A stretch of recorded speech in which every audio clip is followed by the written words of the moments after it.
You. और अब हम नेक्स्ट क्लास ले रहे हैं केमिस्ट्री की, सभी ध्यान से पढ़ें। देखिए, हम 4 प्रकार की अभिक्रियाएं देख रहे थे, जिसमें से हमने पहले देखी थी इलेक्ट्रॉन स्नेही प्रतिस्थापन। इलेक्ट्रॉन स्नेही प्रतिस्थापन अभिक्रिया के बारे में हमने देखा था। इलेक्ट्रॉन स्नेही प्रतिस्थापन अभिक्रिया में हमने आपको कुछ बातें जो थी वो बता दी थी कि किस प्रकार से ऑर्थो तथा पैरा निर्देशित प्रभाव दर्शाते हैं, और उसके बाद सल्फोनीकरण करवा दिया था ओलियम लेकर के, और सल्फोनीकरण के बाद मैंने आपको बताया था कि इसी तरीके से नाइट्रीकरण, इसी तरीके से हैलोजनीकरण, इसी तरीके से फ्रीडल-क्राफ्ट अभिक्रियाएं एल्किलीकरण तथा एसिडीकरण जो है वो होता है। तो उनकी रिएक्शन लिख करके मैं आपको शॉर्ट में बता देता हूँ, आप इसे देखें। आगे बढ़ते हैं। तो आगे हमने देखा था नाइट्रेशन या नाइट्रीकरण।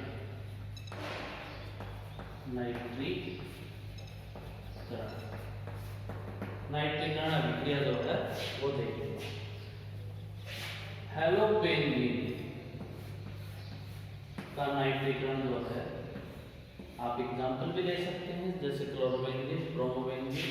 तो आप यहाँ पर एग्जाम्पल लिख करके भी लिख सकते हो, जैसे हमने लिया क्लोरोबेंजीन। क्लोरोबेंजीन का नाइट्रेशन करने के लिए हमें NO2+ ग्रुप चाहिए,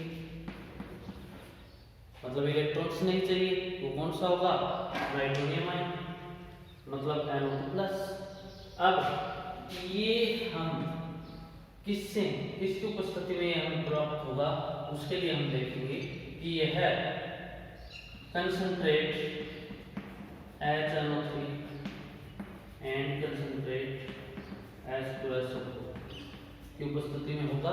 ये रिएक्शन हम जनरली देख भी चुके हैं, तो इसलिए मैं आपको यह कॉमनली फास्ट बता रहा हूँ आपको।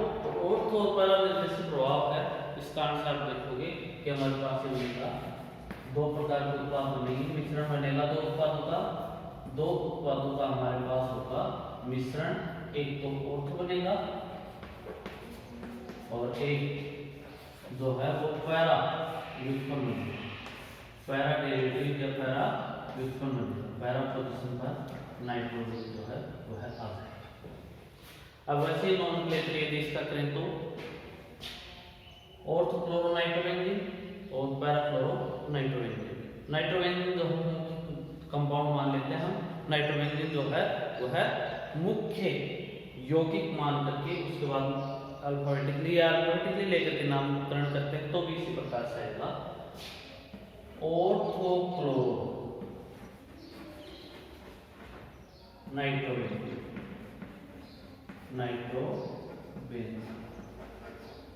और दूसरा जो है वह होगा, इसका जो नेम हो para chloro nitrobenzene. Para chloro nitrobenzene इस प्रकार से जरूर होंगे। यदि आईयूपीएसी में इनका नाम लिखी तो ऑर्थो की जगह पोजीशन आ जाएगी। यदि हम इसे मुख्य यौगिक जो है उसे नाइट्रोबेंजीन मानते हैं तो 2 क्लोरो नाइट्रोबेंजीन, अदरवाइज अल्फाबेटिकली लेते हैं तो 1 क्लोरो 2 नाइट्रोबेंजीन। इस प्रकार से इसका नाम दोनों तरीके से लिख सकते हैं, आप देख सकते हो। 1 क्लोरो अल्फाबेटिकली यदि इसका हम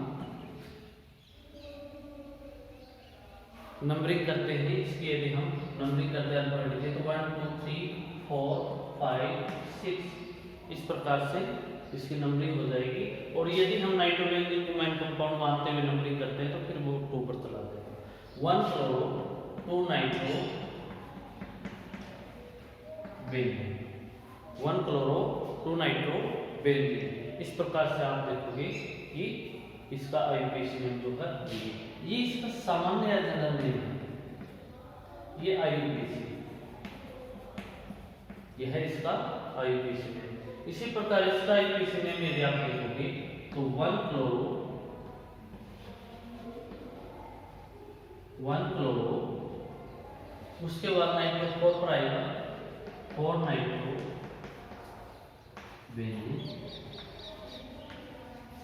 और नाइट्रो बेंजीन, ये इसका आईपीसी नेम हो जाएगा। पहला नेम जो वो है सामान्य और दूसरा जो वो है आईयूपीएसी। पहला कैसा है सामान्य और दूसरा है आईयूपीएसी। इस प्रकार से आप देखोगे कि हम इसकी इलेक्ट्रॉन स्नेह प्रतिस्थापन अभिक्रिया जो है वो देख सकते हैं। आगे बढ़ते हैं। नाइट्रीकरण के बाद हम नेक्स्ट लेते हैं हैलोजनीकरण।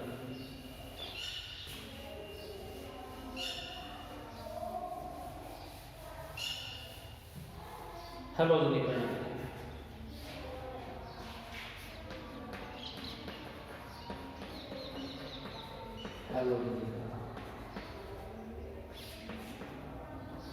इंग्लिश में हम इसे कहेंगे हैलोजिनेशन रिएक्शन। इसे यदि हम देखें तो एक बार तो बेंजीन के हैलोजनीकरण से हम हैलोबेंजीन बना चुके हैं। इसके बाद इसका आगे भी हैलोजिनेशन करवाया जा सकता है। सममोलर क्वांटिटी लेते हैं तो मोनो की संख्या समान हो, उस स्थिति में यदि हम लेते हैं क्वांटिटी, जैसे क्लोरोबेंजीन का हम क्लोरीनीकरण भी करवा रहे हैं, तो इसके लिए हमें Cl2 के साथ रिएक्शन करवानी होगी। FeCl3 या फिर ड्राई HCl3 की उपस्थिति में प्रेजेंस में करवानी होगी। और ऑर्थो और पैरा पर क्लोरीन जो है वो आ जाएगा। दो प्रकार का उत्पाद बनेगा। एक में ऑर्थ पोजीशन जो है उस पर क्लोरीन प्रतिस्थापी आएगा और दूसरे में पैरा पोजीशन पर। अब हम इनका नेम देखते हैं तो जनरल नेम इसका हो जाएगा ऑर्थो डाइक्लोरोबेंजीन। ऑर्थो डाइक्लोरोबेंजीन इसका जनरल नेम ऑर्थो डाइक्लोरोबेंजीन। इसका पैरा डाइक्लोरोबेंजीन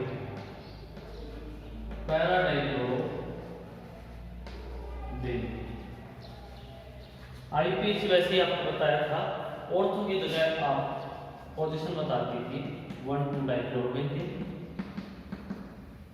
पैरा की जगह आप पोजीशन बता दीजिए 1,4 डाइक्लोरोबेंजीन। इस प्रकार से इनका आईपीसी नोमेनक्लेचर हो जाएगा। आप बिल्कुल एकाग्र होकर के ध्यान से पढ़ें और साथ में ये भी ध्यान रखें कि आपको यदि फास्ट लग रहा तो वीडियो को बीच में पॉज करके आप आराम से समझ सकते हो, तसल्लीपूर्वक देख सकते हो। इस प्रकार से ये हैलोजनीकरण जो है वह हो जाएगा। अब नेक्स्ट आगे बढ़ते हैं। हैलोजनीकरण के बाद हम अगली जो इलेक्ट्रॉन स्नेह प्रतिस्थापन अभिक्रिया है वो हम लेते हैं फ्रीडल-क्राफ्ट अभिक्रिया।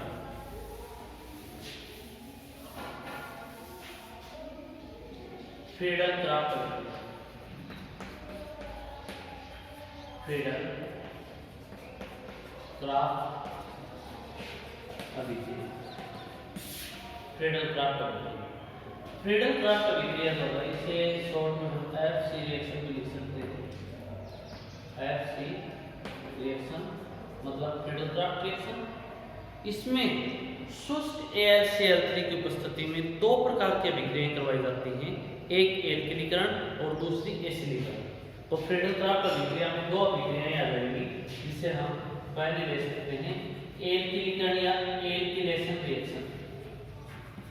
एल्किलेशन कह सकते हैं या एल्किलीकरण अभिक्रिया कह सकते हैं। एल्किलीकरण अभिक्रिया कह सकते हैं। एल्किलीकरण या एल्किलेशन कैसे होगा देखिए। इसके लिए आपको हैलोबेंजीन जो है एग्जांपल ले लीजिए, जैसे क्लोरोबेंजीन की रिएक्शन यदि हम एल्किल हैलाइड के साथ करवाते हैं, एल्किल हैलाइड के साथ करवाते हैं, इसमें मैं एग्जांपल लेता हूँ एल्किल तो मेथिल और हैलाइड जो है वो कोई भी हैलोजन जैसे Cl ले लिया हमने। अब इसकी प्रेजेंस में किसकी प्रेजेंस में रिएक्शन करवाएं? ड्राई HCl3 की प्रेजेंस में। इसके लिए अभिक्रमक फिक्स है क्योंकि नेम रिएक्शन है।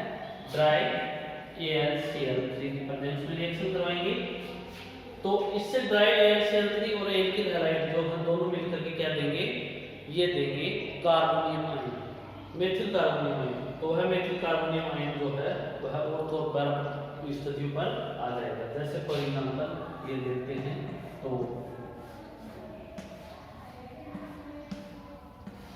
यहाँ पर CH3 ऑर्थो पोजीशन पर एल्किलीकरण हो गया और दूसरा जो है वह है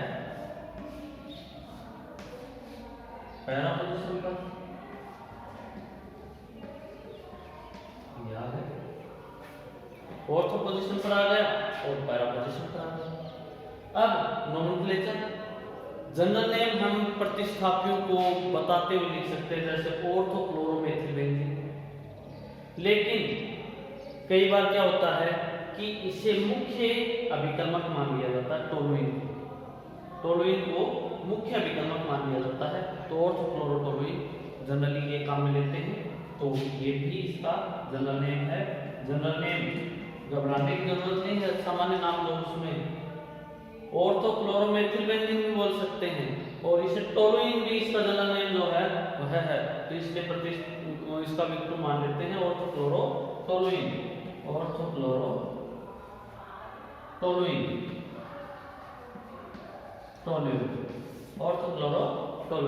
ये हो गया आपका पैराक्लोरोटोलुइन,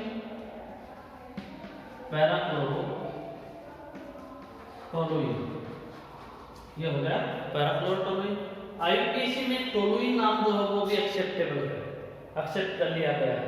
जैसे 2-क्लोरोटोलुइन आईयूपीएसी हो जाएगा, या फिर अल्फाबेटिकली ले लीजिए 2-क्लोरो, फिर अल्फाबेटिकली लोगे तो फिर इसे बंद दोगे 1-क्लोरो-2-मेथिल बेंजीन, दोनों नाम ही एक्सेप्टेबल हैं। तो टोलुइन चूंकि आईयूपीएसी में एक्सेप्टेबल है इसलिए हम इसका आईयूपीएसी नेम जो है वो इसी प्रकार से लिख देंगे 2-क्लोरोटोलुइन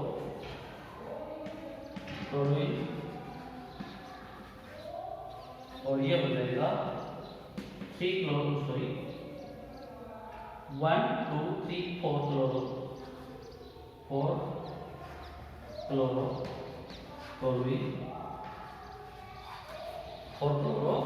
4-क्लोरोटोलुइन।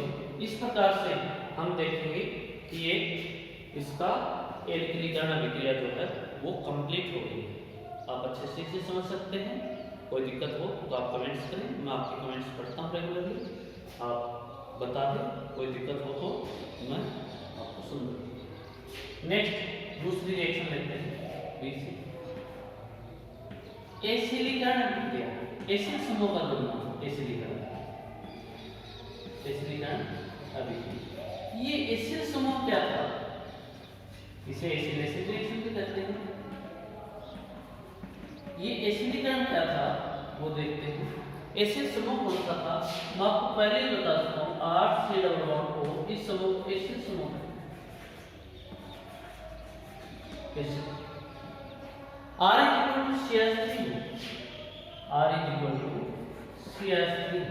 CH3 तो इस एसिड समूह का एग्जांपल हो गए, इस एग्जांपल को कहते हैं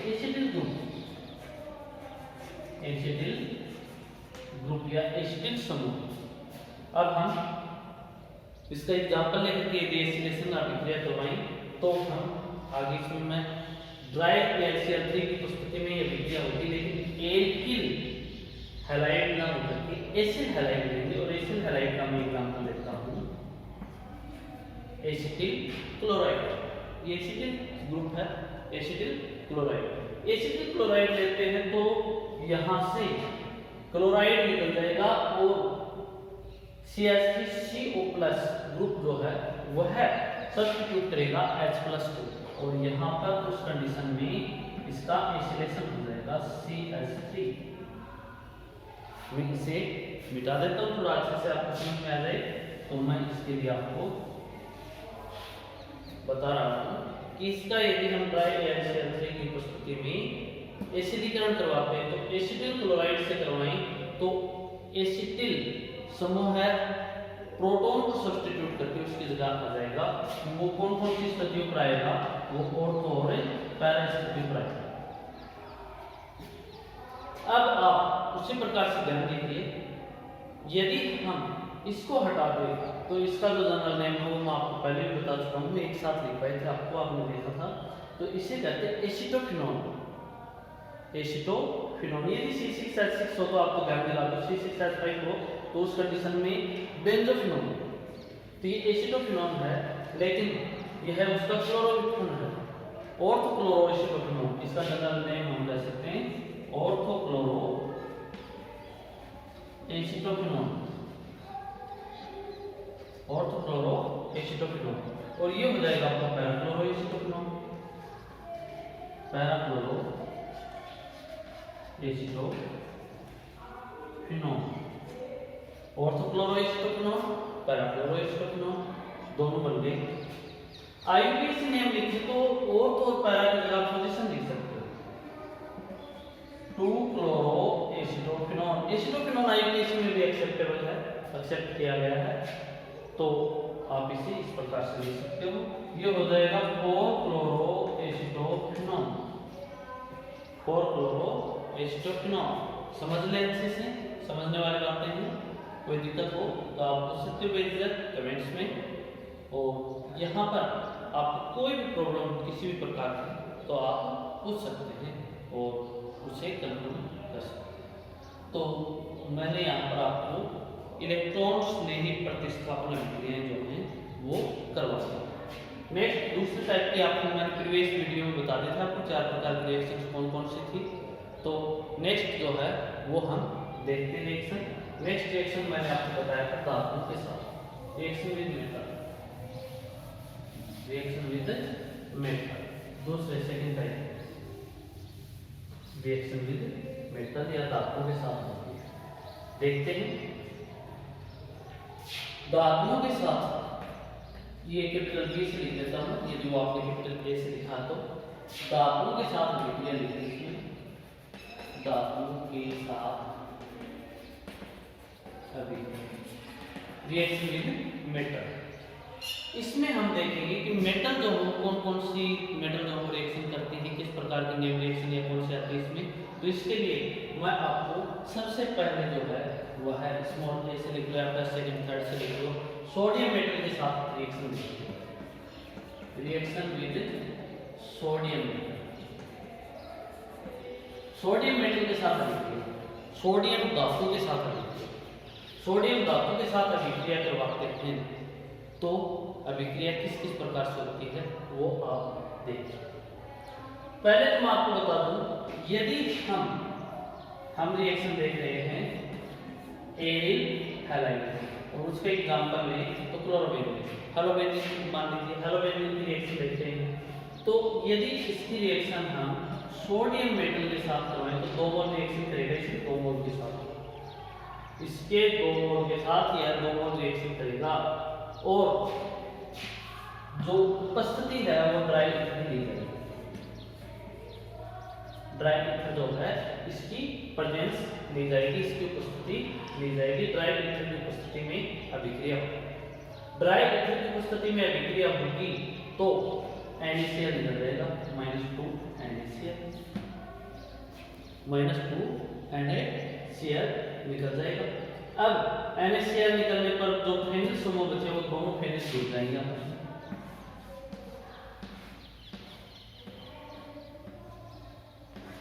दोनों फेनिल समूह जुड़ जाएंगे। फेनिल समूह के लिए अल्टरनेट डबल बॉन्ड होने जरूरी है। इसका नेम है डाइफेनिल या बाइफेनिल कहते हैं, डाइफेनिल या फिर बाइफेनिल, इसे डाइफेनिल या बाइफेनिल भी कहा जाता है। अब ध्यान दीजिए यहाँ पर ये रिएक्शन पहले भी आ चुकी है, रिएक्शन विद सोडियम मेटल। यदि एल्किल हैलाइड की करवाते हैं तो वुड्स अभिक्रिया, यदि एरिल हैलाइड की या हेलोबेंजीन की करवाते हैं तो फिटिक अभिक्रिया। ये नेम रिएक्शन है और इसका हम नेम जो है वो दे सकते हैं, आप भी रख सकते हैं, बाकी आगे वर्ड में लिख सकते हो। इससे हम करते हैं और फिटिक रिएक्शन, फिटिक रिएक्शन, फिटिक रिएक्शन है और इसे हम डाइफेनिल। अब यदि हम 1 मोल ये ले लें और 1 मोल जो अदर है वो ले लें, नोट लगवाता हूँ यहाँ पर, आपको नोट लगाते हैं। नोट में यदि हम देखें तो एक मोल यदि हम ये ले लें और एक मोल एल्किल हैलाइड ले लें, दोनों मोल इसके न लें, तो ऐसे विक्रिया जो है वह कहलाएगी वुड्स-फिटिग अभिक्रिया। वुड्स-फिटिग अभिक्रिया, वह विक्रिया क्या कहलाएगी? वुड्स-फिटिग अभिक्रिया। देखते हैं, ये लीजिए, थोड़ा सा मैं इसकी सिस्टमेटिक ढंग से बना देता हूँ, आपको सहूलियत रहे इसके लिए हम देखेंगे कि यहाँ पर ये Cl लिया और हम सोडियम मेटल के साथ रिएक्शन करवाते हैं। इसकी एक मोल एल्किल हैलाइड ले लिया है, दोनों मोल जो हैं एरिक हैलाइड ले लिया, एक मोल एरिक और एक मोल एल्किल हैलाइड ले लिया हमने, तो ये लिया Cl और यहाँ पर मैंने ले लिया मान लीजिए CH3। अभिक्रिया उन्हीं परिस्थितियों में होगी, दो का मतलब वही परिस्थितियां, वही निकलेगा तो NaCl, बाकी को जोड़ दीजिए, ये बन गया CH3 आ गया फेनिल समूह पर। फेनिल समूह पर मेथिल समूह जुड़ गया और यौगिक बन गया टोलुइन। यौगिक बन गया टोलुइन। इस प्रकार से हमारे पास वुड्स-फिटिग अभिक्रिया जो कि नेम रिएक्शन ही है हम देख सकते हैं और ट्राइथर्मी होगी, इसी प्रकार से 2NaCl निकलेगा। लेकिन हम हेलोबेंजीन के साथ साथ हेलो एल्केन जो है वो भी लेकर के अभिक्रिया करवाते हैं, मिक्स करवाते हैं, तो अभिक्रिया वुड्स-फिटिग अभिक्रिया कहलाती है। और यदि दोनों ये लेते हैं तो वुड्स अभिक्रिया, दोनों ये लेते हैं तो फिटिग अभिक्रिया, एक दोनों लेते हैं तो वुड्स-फिटिग अभिक्रिया, जो कि हम पिछले क्लास में भी देख चुके हैं। अब आगे बढ़ते हैं। इस प्रकार से आपने देखा कि ये अभिक्रिया जो है वो धातुओं के साथ अभिक्रिया में हमने सोडियम मेटल के साथ अभिक्रिया जो है वो देखी। नेक्स्ट आइडिया रखते हैं, वो है कॉपर धातु के साथ अभिक्रिया। रिएक्शन नंबर 2 जो है वो लेते हैं हम कॉपर धातु के साथ अभिक्रिया। स्मॉल p से ले लीजिए या दो लगा के ले लीजिए। ये है reaction with copper metal, copper धातु के साथ अभिक्रिया, या फिर इस नेम रिएक्शन है और उन्मान अभिक्रिया, उन्मान रिएक्शन या उन्मान अभिक्रिया, उन्मान अभिक्रिया, रिएक्शन विद कॉपर मेटल, उन्मान अभिक्रिया कह सकते हैं हम इसे। यह रिएक्शन केवल और केवल आयोडोबेंजीन के द्वारा दी जाती है, तो इसमें हम लिख सकते हैं ये बात कि आयोडोबेंजीन की अभिक्रिया, ये आयोडोबेंजीन,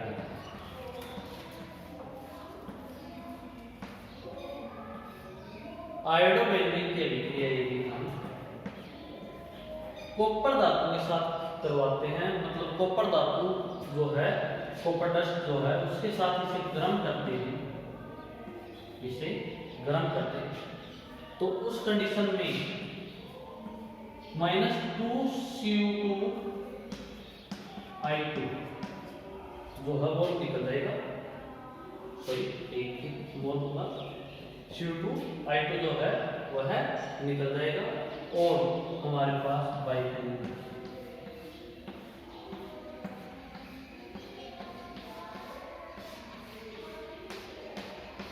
डिफरेंस क्या हुआ पिछले रिएक्शन से? डिफरेंस ये है कि तो आयोडोबेंजीन देती है, कौन? आयोडोबेंजीन। कॉपर डस्ट के साथ, डस्ट या चूर्ण कह सकते हो या कॉपर पाउडर कह सकते हो, तो कॉपर डस्ट के साथ इसे गर्म करते हैं आयोडोबेंजीन को, तो उस कंडीशन में ये है आपस में जुड़ करके और क्या बना लेते हैं? बाइफेनिल या डाइफेनिल बना लेते हैं। इस अभिक्रिया को उन्मान अभिक्रिया कहते हैं।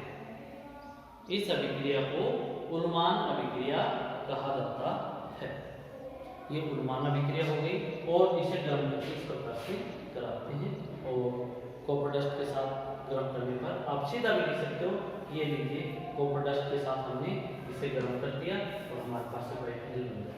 तो ये भी आप कर सकते हो, और बाकी यदि आप थोड़ा लिखना चाहो तो Cu2 I2 और गर्म करते हैं, ये निकल जाता है और ये निकलने के बाद डाइमिलियर बाइमिल बन जाता है। ये अभिक्रिया भी उल्मान अभिक्रिया। नेक्स्ट थर्ड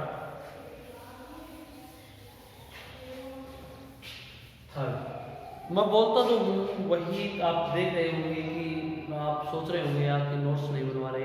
नोट्स वही हैं जो मैं लैंग्वेज मुंह से बोलता हूँ, आप लिख करके रख सकते हो, वही आपके नोट्स तैयार है। ठीक है, अब आप थर्ड लेते हैं, reaction with magnesium metal. Magnesium धातु के साथ अभिक्रिया, मैग्नीशियम धातु के साथ अभिक्रिया। इस मैग्नीशियम धातु के साथ अभिक्रिया करवाएंगे तो उस कंडीशन में हमारे पास द्विन्यार अभिकर्मक बनेगा, जिसे शॉर्ट में आप लिखें जीआर। जीआर अभिकर्मक का बनन, अभिकर्मक का बनन। ये लिखित भी होगी आपकी कि जब हम मैग्नीशियम धातु के साथ हेलोबेंजीन की अभिक्रिया करवाते हैं तो द्विन्यार अभिकर्मक प्राप्त होता है। परिस्थितियां जो वो आप अभिक्रिया में देखोगे, ब्राइट में अभिक्रिया करवाते हैं, इसमें ब्राइट। यदि हम ब्रोमोबेंजीन की क्रिया, यदि हम ब्रोमोबेंजीन की क्रिया मैग्नीशियम धातु के साथ करवाते हैं तो फेनिल मैग्नीशियम ब्रोमाइड, मतलब जीआर, फेनिल मैग्नीशियम ब्रोमाइड, ये बन जाएगा। ड्राई इलेक्ट्रिक प्रेजेंस होगी, बॉन्ड क्लीवेज होगा और आ जाएगा बीच में फेनिल मैग्नीशियम ब्रोमाइड। यदि हम आयोडोबेंजीन लेते हैं तो आपने ये देख लिया होगा, वीडियो रिवर्स करके पॉज करके दोबारा ले लेना इसे यदि जरूरत पड़े तो। अब आयोडोबेंजीन मैं इसमें करवा रहा हूँ। यदि हम आयोडोबेंजीन जो है वो लेते हैं, मैग्नीशियम के साथ ट्राइएथर में रिएक्शन करवाते हैं तो मेथिल मैग्नीशियम आयोडाइड जीआर बन जाएगा, ग्रिनार्ड रिएजेंट बन जाएगा। इस प्रकार से ग्रिनार्ड अभिकर्मक ये होता है। लेकिन ध्यान दें, नोट या ध्यान देने के बाद यदि हम यहाँ पर क्लोरोबेंजीन लेते हैं तो रिएक्शन ट्राइएथर में नहीं होती। ट्राइएथर सूटेबल प्रेजेंस नहीं है, माध्यम नहीं है, सूटेबल माध्यम नहीं है। यहाँ पर हम THF लेंगे। अब ये THF क्या है? THF के बारे में जहाँ तक मुझे ध्यान था मैंने आपको बता दिया था। THF है टेट्राहाइड्रोफ्यूरेन, टेट्राहाइड्रोफ्यूरान या फ्यूरेन, टेट्राहाइड्रोफ्यूरेन। अब ध्यान दें, मैंने आपको एरोमेटिक एक कंपाउंड पढ़ाए थे, तब मैंने आपको बताया था कि ये है फ्यूरेन, फ्यूरान या फ्यूरेन जो हो ये फ्यूरेन, ये क्या है? फ्यूरेन। लेकिन यदि मैं ये डबल बॉन्ड तोड़ो, यहाँ पर 4 हाइड्रोजन रखता हूं, मतलब ये बनाता हूं, ये बनाता हूं, तो यह होगा आपका THF, टेट्राहाइड्रोफ्यूरेन। इसके प्रेजेंस लेते हैं, यदि हम ये लेते हैं तो तब हमारे पास बनता है फेनिल मैग्नीशियम क्लोराइड जीआर। यदि हम यहाँ पर क्लोरोबेंजीन में तो जीआर बनाने के लिए हमें जो प्रेजेंस है वो टेट्राहाइड्रोफ्यूरेन की लेनी पड़ेगी। और टेट्राहाइड्रोफ्यूरेन जैसा आपको बताया, अगला है THF, फ्यूरेन में 4 हाइड्रोजन जोड़ दें, एसिडिकता दूर कर दें इसकी, और जो जीआर एक ग्रिनार्ड रिएजेंट जो बनेगा वह आपका होगा फेनिल मैग्नीशियम क्लोराइड।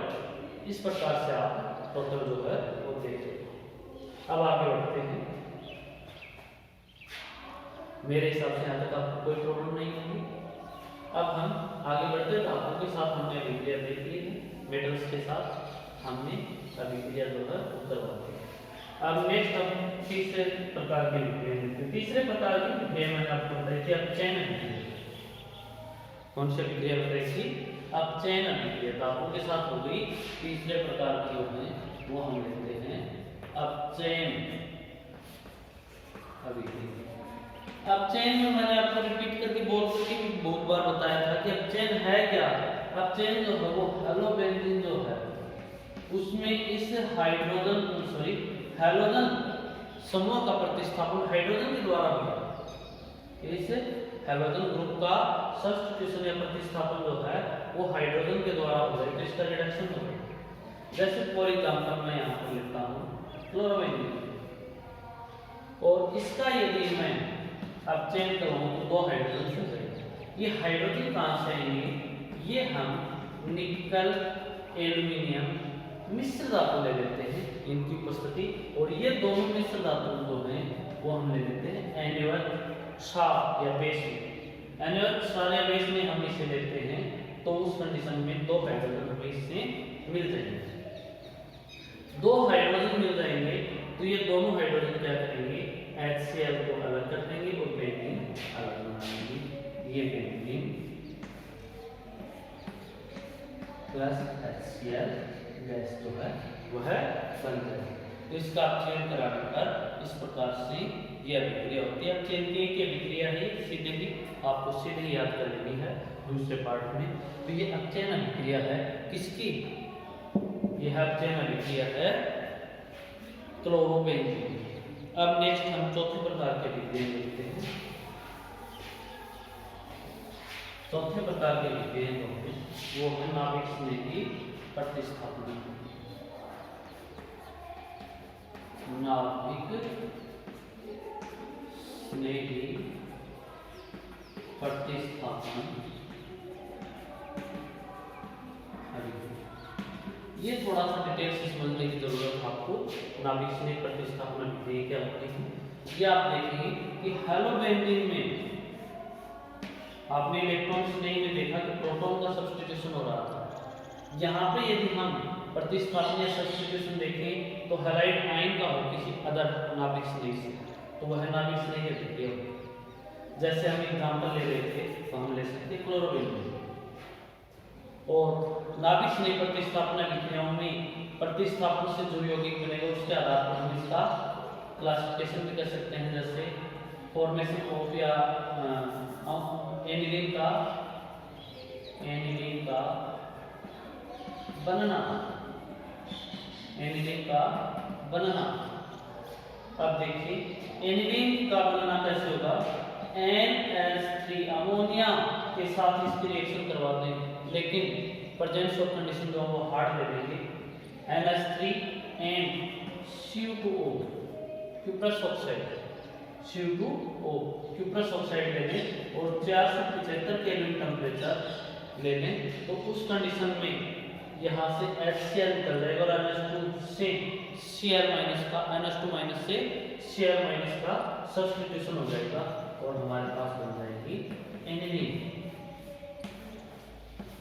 ये बन गई एनिलीन, ठीक है। अब एनिलीन का इस प्रकार से अदर रिएक्शन हो गए वो भी आप देख सकते हो, थोड़ा सा देख रहा ना इसे, और किस प्रकार से यह सब्स्टिट्यूशन होता है आप समझोगे इसे। धन्यवाद आज के लिए।